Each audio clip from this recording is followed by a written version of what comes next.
Viewers all over the world, as you all know my name. My name is Eze-Ana. Listen to this message that comes from Reverend Father Professor Bonacrisis Mog. Yes, he reacted in some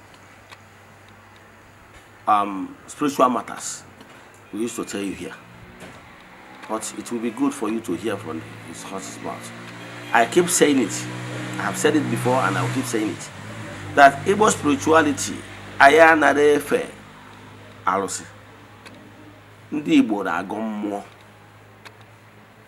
Igbo spirituality worship only Chukwu okike ka anyị na-efe. Ihe anyị na-emere ụmụ mmụọ bụ ndị anjelu nke Chukwu bụ anyị na-agọ ha agọ. We venerate them, we recognize them, but not worshiping. Genti, can you watch the next video? Can you know from the horse's mouth? Thank you. Ka m gwa gị eziokwu. Ịchọ Igbo odogwu n'ụwa gị, bido fewe mmụọ. Ewu na ndị Igbo adịghị efe alụsị. Anyị ji alụsị alụ ọrụ.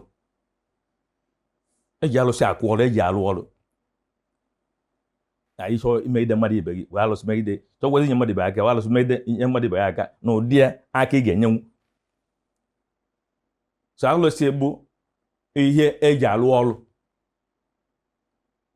Ị chọọ nwude ndị ori, wee alụsị nwude ndị ori.